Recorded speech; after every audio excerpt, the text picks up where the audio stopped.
We're rolling? Hey guys, welcome back to another episode of the Safari Pedal Show. I'm your host, Abby. If this is your first time here, welcome to the Safari Podcast Zoo Crazy Thing YouTube Wild Bandwagon. It's great to have you. Y'all, today is a very exciting day here in Abby's studio, Wild Crazy Safari Room. Ro Nova is going to be on the show. She is both a producer and a touring artist. We're going to be diving into her live setup as she does really cool, like, sample trigger MIDI controlling effect. Really cool stuff live, so I'm super pumped to dive into how she does it, what her setup is like, and her journey as a producer who's also a touring artist, how the touring life is, and also lessons and learning curves that she's had along the way, and tips she has for people that are starting out like myself. And I feel like there's not much more for me to add to this intro, so guys, please give a very warm Safari welcome to Ro Nova. Hey, welcome to the show. What's up? Thanks so much for having me. Thank you so much for hopping on the podcast. I really appreciate it. Yeah, no, I'm loving the neon sign, by the way. I think I've got a few of those, so we're kind of matching. Yeah, guys, this was totally planned. And so I'm happy that we were able to coordinate that. So before we dive into today's episode, we got lots of exciting things to discuss. Let's first start with who you are, what you do, and we'll take it from there. Yeah, so I'm an electropop producer, songwriter, singer. I play keys as well. And yeah, I've been releasing music independently for the past few years. And I also do some live work as well. I run playback for tours. Just got off a world tour with Tom Jones. So yeah, lots of fun things like that. That's incredible. Like, what was your journey into music production? Like, did you start as an artist, and like, what was kind of your thing? I started writing songs properly when I was about 11 years old.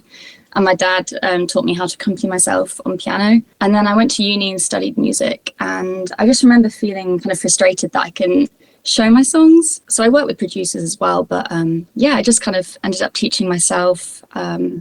And yeah, I use Logic mainly, but also a bit of Ableton as well. That's awesome. And did you, when you first started production, like, did you immediately go for like the electro pop type vibe, or did you kind of transition production wise through different stages? So my music used to be way more stripped back. It was very kind of acoustic, literally just piano and voice. Like ballads really. And I kind of had a very basic knowledge of production from quite early on. I was very fortunate enough to be around lots of good technology. Like my dad would bring back like this kind of CD recorder from his school, and I could record straight onto CD. Makes me sound like I'm from like a different decade. And then I had this little thing called a Micro BR, which was like a multi-track recorder. But yeah, it was all very just kind of piano and voice. And then, yeah, I guess just like in more recent years, I went down the more electronic route. Was it like a certain artist that inspired you to do so, or was kind of just like on your own? I think Grimes was a huge inspiration for me. I remember seeing this video of her just surrounded by technology, and she was just like pressing buttons. I remember just thinking, oh, girls can do it too. That's cool. And yeah, also just kind of getting into like dance music more, just as a listener. Just got way more into kind of like house and disco when I was in uni. And yeah, I think that kind of helped as well. I've been really anticipating this episode because you are the first like real like live performer we've had on, and we kind of spoke about your live rig. So I'm really excited to dive into everything about it. So wherever you want to start, I'm like... I guess one of the main features of my live show is the guitar, which you can see in the background here.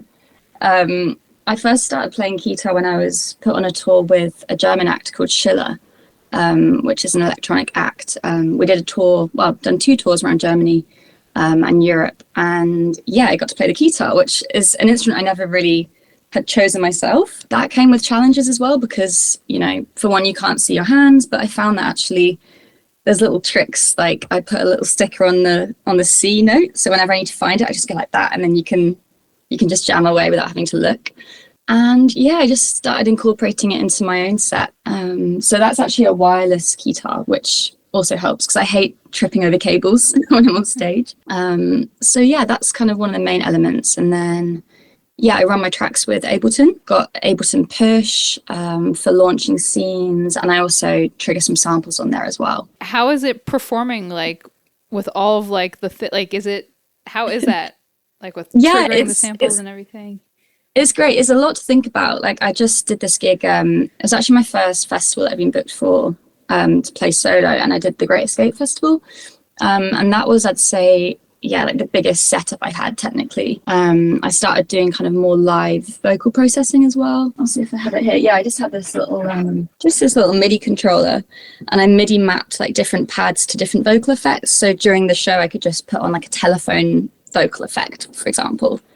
And that adds I feel like the audience can tell that I'm doing it because I put it on the mic stand. So it's quite interactive. Like, it shows that I'm actually editing my voice live. But yeah, there's a lot of things to think about. A lot of things can go wrong. So that, I guess, the more technology you add, there's always that element as well, which is a bit scary.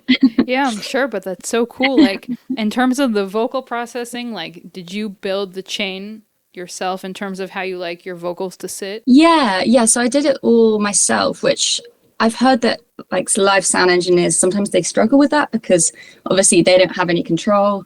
And, you know, that can also bring certain issues like feedback. But yeah, the engineer that I worked with, he said he was very happy with how I'd done it. So that was really good to hear. Yeah, it was good. It was quite a process, actually. Just, you've really got to dig through all the different effects and just find what works for you. In terms of the time frame, like, how long did it take you to get really comfortable with your setup enough to be like, okay, I'm going out and just doing it myself? Was it like a process? I have to say, like, every gig I do, there tends to always be a new thing. So I don't know if it's just me overcomplicating things or adding pressure, but what's nice from that is that I always feel like I learn something new for each show. But yeah, definitely doing the touring work has really helped my confidence because, yeah, I feel like I've had to really get under the hood with like Ableton.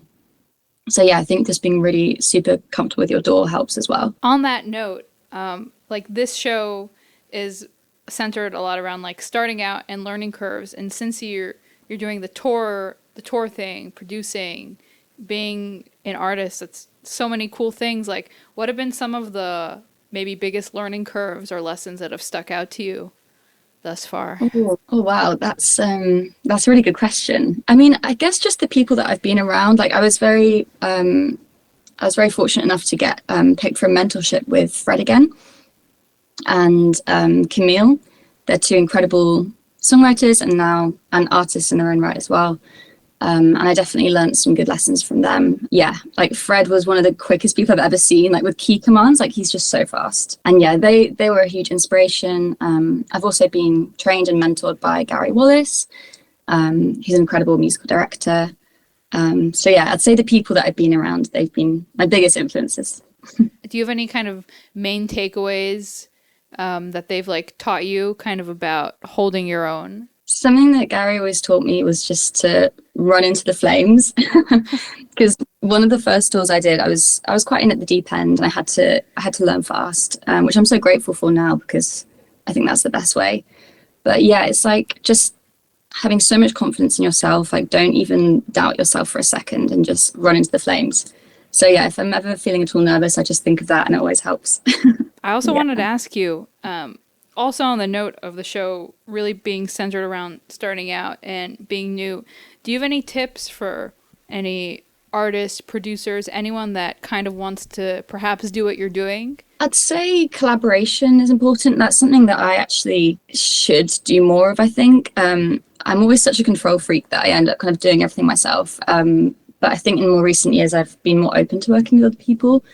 And I find nowadays, you know, we have the internet in the palm of our hands. You can literally reach out to anyone in the world. Like, you can reach out to your favorite artist, which, I mean, yeah, they might not reply, but so many people I've collaborated with. I've found them on Instagram, you know, people that I've got in my music videos. Like, I've hired roller skater dancers. These are all videos that haven't come out yet. They're works in progress, but I found so many people just from sending them a DM online, and it can just lead to such great things just from sending a message, you know. I love that. It's so funny that you say that because when I was in audio school last year, that was one of the biggest pieces of advice our teacher gave, and he's like, this is the way to get things done. And it's so cool that you echo that, because it may seem like obvious, oh, you just send people messages, but it's really not. Like, until I was told you should reach out to collaborate, it like never occurred. So Yeah, I just also think like it sounds really cheesy, but just kind of saying yes to things, like